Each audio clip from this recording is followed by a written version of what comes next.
ایران کا علی لاریجانی کی شہادت کا خوفناک بدلہ۔ ایران کے اسرائیل پر خوفناک میزائل حملے، تل ابیب لرز اٹھا، اللہ اکبر کی صدائیں، 200 اسرائیلیوں کی موت کا دعویٰ۔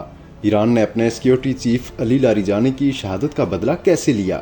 اسرائیل کے کون سے اہم مقامات کو میزائلوں کا نشانہ بنایا؟ کیا 200 اسرائیلیوں کی موت کا ایرانی حکام کا دعویٰ درست ہے؟ جانتے ہیں آج کی اس ویڈیو میں۔ ایران پر ایک خوفناک اسرائیلی حملے کے نتیجے میں ایران کے سلامتی کونسل کے سیکرٹری اور سیکیورٹی چیف علی لاریجانی اور ان کے بیٹے مرتضیٰ لاریجانی نے جام شہادت نوش کیا۔ اسی حملے میں ایران کی فورس کے ایک سربراہ غلام رضا سلیمانی بھی شہید ہوئے۔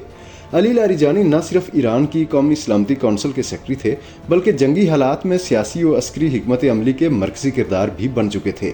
لاریجانی ایک ممتاز عالم دین، سیاستدان، محقق اور فلسفی بھی تھے۔ انہی وجوہات کی بنا پر انہیں ایران کے سابق سپریم کمانڈر آیت اللہ علی خامنئی کی شہادت کے بعد ڈی فیکٹو لیڈر سمجھا جا رہا تھا۔ یہ بھی سچ ہے کہ آیت اللہ علی خامنئی کی شہادت کے بعد علی لاریجانی کی شہادت سے ایران کو سب سے زیادہ نقصان پہنچا ہے۔ یہی وجہ ہے کہ ایران اس شہادت پر تلملا اٹھا اور کسی زخمی شیر کی طرح اسرائیل پر پل پڑا ہے۔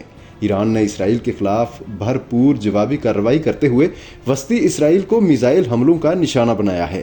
ایرانی سرکاری میڈیا کے مطابق علی لاریجانی کو مشرقی تہران میں اس وقت نشانہ بنایا گیا جب وہ اپنی بیٹی سے ملاقات کے لیے گئے تھے۔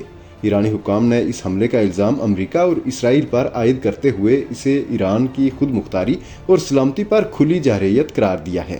ایرانی حلقوں میں اس واقعہ پر شدید غم و غصہ پایا جاتا ہے اور اسے ایک اہم قومی شخصیت کے خلاف سنگین اقدام قرار دیا جا رہا ہے۔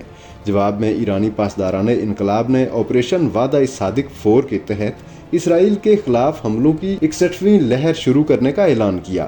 پاسداران انقلاب کے بیان کے مطابق اس کارروائی میں خرم شہر 4، قدر، عماد اور خیبر شکن میزائل داغے گئے، جبکہ بعض حملوں میں کلسٹر وار ہیڈز کا بھی استعمال کیا گیا۔ ایرانی دعووں کے مطابق ان حملوں میں اسرائیل کے 100 سے زائد فوجی اور سیکیورٹی اہداف کو نشانہ بنایا گیا، جبکہ 200 افراد کے ہلاک یا زخمی ہونے کی اطلاعات بھی دی گئی ہیں۔ دوسری جانب اسرائیلی میڈیا نے کم از کم 2 ہلاکتوں کی تصدیق کی ہے، جن میں ایک 70 سالہ مرد اور ایک خاتون شامل ہیں، جبکہ متعدد افراد زخمی ہوئے ہیں۔ رپورٹ کے مطابق تل ابیب میں کئی مقامات پر شدید دھماکے سنے گئے، متعدد گاڑیاں تباہ ہوئیں اور مختلف علاقوں میں آگ بھڑک اٹھی۔ عمارتوں کو بھی نمایاں نقصان پہنچا ہے۔ ویڈیوز میں دیکھا گیا کہ ایک کلسٹر میزائل فضا میں پھٹنے کے بعد اپنے ٹکڑے وسیع علاقے میں پھیلاتا ہے، جس کے اثرات تل ابیب سمیت رامات گن، بنی براک اور یروشلم کے اطراف میں بھی محسوس کیے گئے۔ اسرائیلی ذرائع کے مطابق کم از کم 4 مختلف مقامات کو نشانہ بنایا گیا، جس سے بڑے پیمانے پر املاک کو نقصان پہنچا، جبکہ شارون کے علاقے میں کم از کم 5 افراد کے زخمی ہونے کی اطلاعات ہیں۔ تجزیہ کاروں کے مطابق علی لاریجانی جیسے سینئر سیکیورٹی عہدیدار کو نشانہ بنانا خطے میں کشیدگی کو خطرناک حد تک بڑھا سکتا ہے۔ ایران نے واضح کیا ہے کہ یہ کارروائی اپنے شہداء کے خون کا بدلہ لینے اور دفاعی حق کے تحت کی گئی ہے۔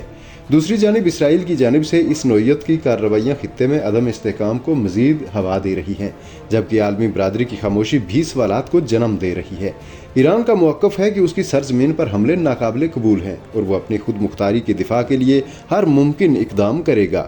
یہ پیش رفت نہ صرف ایران اور اسرائیل کے درمیان بڑھتی ہوئی کشیدگی کو ظاہر کرتی ہے بلکہ پورے مشرق وسطیٰ کے امن و استحکام کے لیے ایک سنگین چیلنج بھی بن چکی ہے۔ ویڈیو پسند آئی ہے تو لائک اور شیئر کر دیں اور مزید ایسی ویڈیوز کے لیے PZ پرائم سبسکرائب کر لیں۔